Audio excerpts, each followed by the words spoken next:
Serial experiments Lain. I think if we want a definition for the word mindfuck, this show gets there. Not quite. I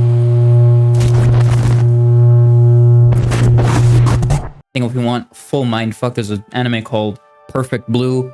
That one's a real mindfuck. Speaking of Perfect Blue, Serial Experiments Lain gives off some real nice Perfect Blue vibes. The moment you start watching Serial Experiments Lain, it's an immediate, like, the show is slapping a sign in front of your face that says, look, this is gonna be weird. You're in for a weird fucking ride. And there are a few things that kind of show that immediately. Number one, you have the art style, art direction.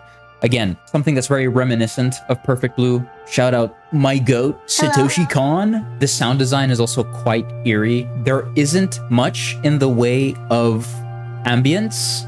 Most of the time, it's just the characters talking. And I think that lends itself really well to the type of anime and the type of show that Serial Experiments Lain is. And then, of course, the last sort of thing that really drives home the weirdness and the crypticness of the show is the protagonist, Iwakura Lain. She, on the surface, is a shy, timid middle schooler. But as we figure out in the show, I think a more apt way to describe Lain is that she's highly disconnected from the real world, from the world around her. I would also go as far as to say that the technology that drives the show in Serial Experiments Lain is another factor that really drives home the weirdness of it all. The core concept of the show is that there are two worlds. You have the real world, in which humans interact physically, and you also have what we call the internet in the show. They call it the wired. The show does a really good job of almost prophesizing how the internet sort of rolls out. The show is 27 years old, but it holds up. The concepts and the questions that the show asks holds up really well to this day. I think it's a testament to the kind of philosophies that they applied into the show, and it's a testament to the writing.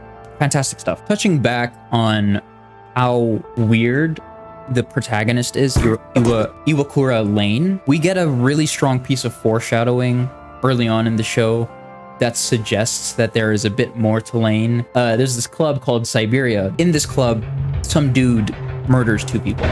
When this goes down, Lain and her friends are at the club and they witness this. The majority of the people run and they go into a corner of the club to single out, like to sort of, separate themselves from the murder and the scene and everything that's going on. Lain takes the initiative to walk forward and confront the guy. She says something to the effect of, whatever you do in the wired will also follow you into the real world. You can't escape the wired, is essentially what she says. The next day, when people start talking about what happened in Siberia, Lain's friends begin to talk about how the person who got closest to the guy was not Lain, but Arisu, when we know, as the viewer, in fact, that Arisu was much further away from the perpetrator than Lain. Lain literally walked up to the guy and she said, "What's going on, motherfucker?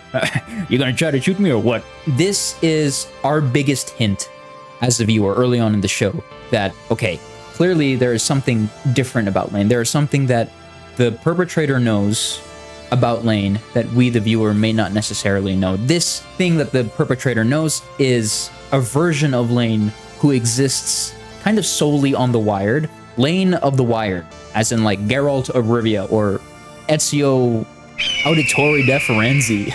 You know what I'm saying? And it's almost like she has a deus-like sort of presence to her on the wired. The way that the show begins to introduce the effects that Lain has on the real world and in the wired is via an upgrade that Lain receives.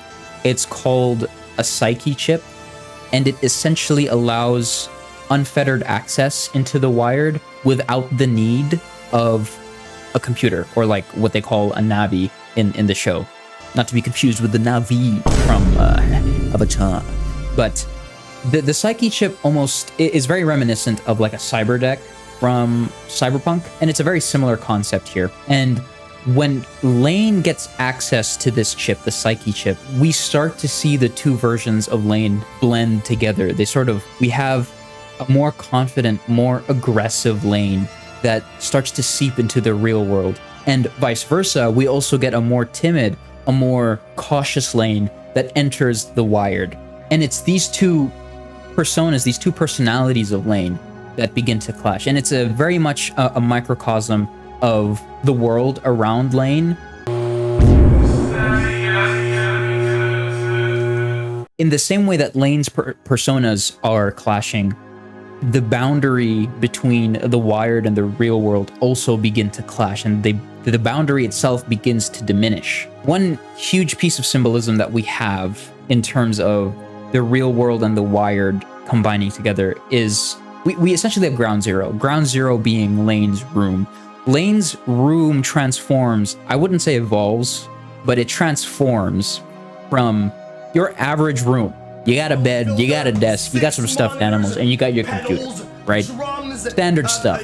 But as the show goes on, we see the room transform into this almost like Warhammer 40K tech priest sea of wires, a web of components scattered everywhere, and they're like coolant tubes everywhere. It's a whole mix of technology mimicking a biological architecture. The transformation of both Lain and her room doesn't just affect those two things. It affects a wider area. The first thing that we see get really affected is Lain's sister. Lain's sister goes through what can only really be described as a psychotic break, like a mental break from reality. And it becomes difficult for Lain's sister to formulate words, formulate sentences. Her grasp on reality just disappears entirely. Lain notices this, but we don't really see much in the way of empathy, I would say, from Lain. Lain is just like, she's just kind of observing it. She's like, oh, that's not right. My sister's kind of messed up. Going further out, we see further rippling effects, not only in the real world, but also in the wired. And in the wired, in this cyberspace, there is this group known as the Knights, and the Knights act as an online cult, almost as like a radicalized fandom, right? These are people who view the wired as the next step in evolution for the human race. But as we come to figure out, Lain is a software. She is a protocol who has been given a human body. She is her real, quote unquote, her real self exists on the wired, and her existence on the wired is almost, as I said before, Deus-like. And these Knights, these people, this group known as the Knights, they worship Lain as this deity. And the Knights work together. The Knights are spread all over the world, and they work together as a hive mind to try and bring down the barrier between the wired and the real world. I think it's a very pertinent topic that still holds up today in terms of like, is there a barrier between us in the real world versus our presences on social media, our presence on the internet in general? There is a line said by people who are observing Lain and keeping an eye on Lain, making sure that she doesn't get out of hand. There is a line said by one of these men in black who say that her presence in the wired is unnatural. It's to this point, it's to this statement that even Lain, when she is herself in the real world, herself, she doesn't really know what her other self is doing on the wired. This is the protocol Lain, the Lain that was built and written to take control of the wired. And these two versions of Lain is a poignant question that the show asks. It's a question of, is a digital persona any less real than a real world persona? In the show, Lain attempts to delete memories of herself from her friends' minds and from the minds of other people as well. This has a direct effect on her friends' interactions with her. Before the memories were deleted, they were wary. They became like, oh, dude, it's Lain of the Wired. Like, what the fuck? Like, get her out of here, dude. Like, she's a freak and stuff like that. As soon as she deletes memories of Lain doing stuff on the Wired, puppeteering stuff behind the scenes, the moment she does that, her friends go back to being like, oh, dude, what's up, man? Let's go out for like, freaking, let's watch a movie, dude. This is the episode where it feels like I'm having a stroke and I'm like, oh, I need medicine. Like, I need something to help me cope with the stroke. And I'm like grabbing stuff on like the countertop or whatever the fuck. And I grab something and I'm like, oh, this should be good. And I take it, it's LSD. And I start having a trip while I'm having a stroke. It's surreal. I don't know. The show starts to throw like aliens at the viewer. They start to show stuff about conspiracies, like real world conspiracies. The show starts to throw a new concept that exists within the show alone, Protocol 7, which is what the Wired is built on.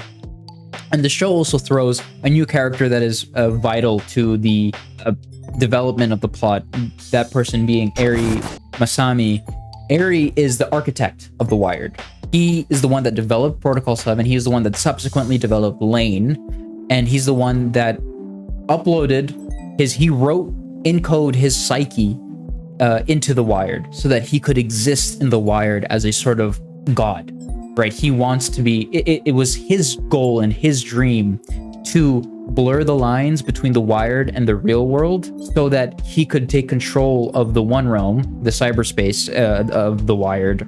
By having direct influence from the Wired into the real world, he would essentially become a god of some kind that people sort of worshipped. And as we find out that Lain is simply a protocol, a piece of code, as the show called it, Lain in the real world is simply just software combined with like synthetic human skin, like ribosomes, things of that nature. This is something about ribosomes. Again, the show gets pretty confusing, but like Lain in the real world is essentially like an android, the closest thing anyway to it.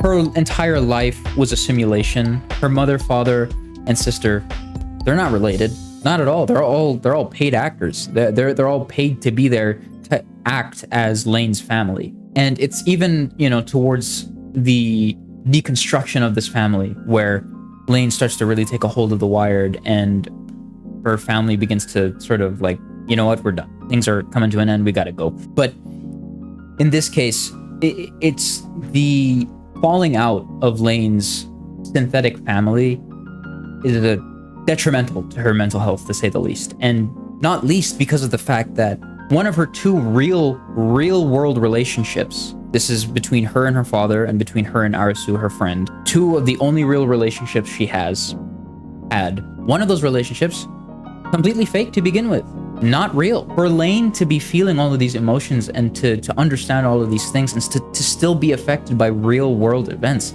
that makes Lain as human as anyone. There is a logic battle that goes on between Lain and Eri Masami. Eri exists in the Wired as a ghostly, godlike entity, but he has direct communication with Lain. Towards the end of the show, there is, technically speaking, like a final boss fight. I wouldn't call it that. It's more or less just like Lain was just speaking her mind, and the guy was like, "Yeah, you're right. Like, it's time for me to go."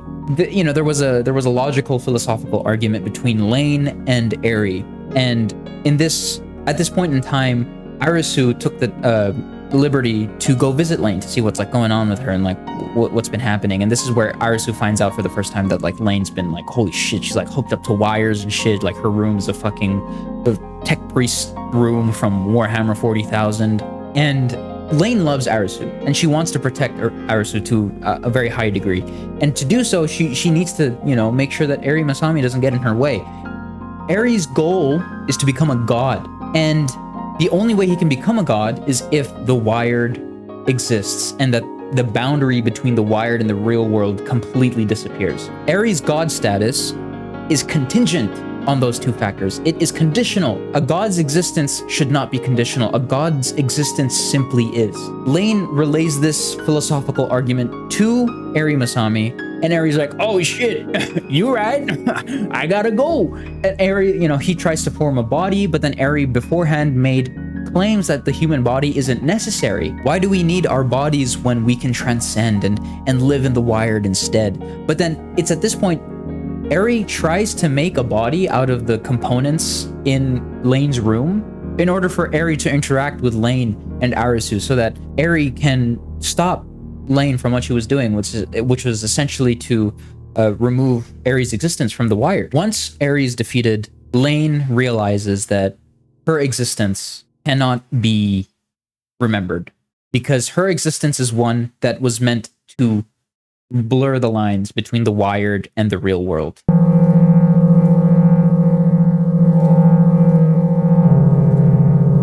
By keeping her existence remembered, that line will never be there. That line between the world and the Wired, the real world and the Wired, will never be there. So she decides to hit the Omega reset button.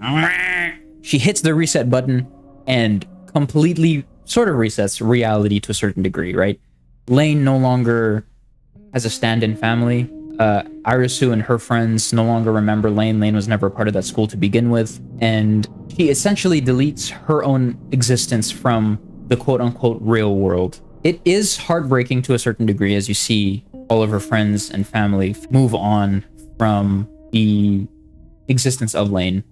And even Lain has a tough time dealing with this as she begins to exist in the cyberspace on her own, in the Wired on her own. One of the philosophical concepts that the show reckons with is one along the lines, or one to the effect of, does an unobserved consciousness still exist? The show posits no, right? If you're not remembered, if you, once after your death, your existence is completely not remembered, then you as a person, you as an individual, you as a persona never existed. But of course, we have many different giants in the field of philosophy and psychology, for that matter, that would argue otherwise, right? Rene Descartes, my goat, right? Rene Descartes, he posits, you know, the legendary line, I think, therefore I am. Lain thought, therefore he is a thinking, breathing being, rather. And as a thinking being, she simply is.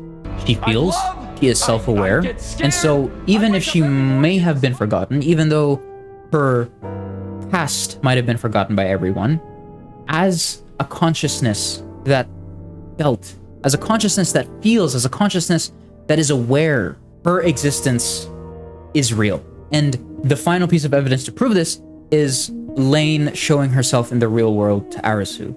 As an adult, this takes place, there's a bit of a time skip, so this takes place a little bit in the future, where Arisu is now an adult. And Arisu sees Lain, and she's like, oh, dude, I swear to God, I've seen you before. Don't remember, but I feel like I've seen you before. And Lain is like, oh, we don't know each other. I know what you're talking about. That scene proves that Lain is very much real. Her existence was very real. Her essence, her being, is something that humans, we don't understand. I'm not even sure if the original creator of the show understood what the fuck Lain was, because frankly, I'm having a tough time trying to figure out what she was. But on that note of identity, let alone like digital identity, online personas, digital avatars, echo chambers, things of that nature, and the idea of blurring the lines between what we do online versus what we do in the real world. This is something that the show talks about before the inception of MySpace, before the inception of Mark Zuckerberg being like, let's make Facebook.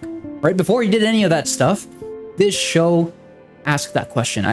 In my head, I just think the show holds up really well, and I think it's a fantastic watch for people who want to be mentally provoked, in the sense of like, what does it mean to be real? What does it mean to have an identity? What does it mean to separate our personas from the cyberspace and our real world space, the immaterial space and the material space? And if you're really into that kind of stuff, I can't do anything but just recommend the show in spades.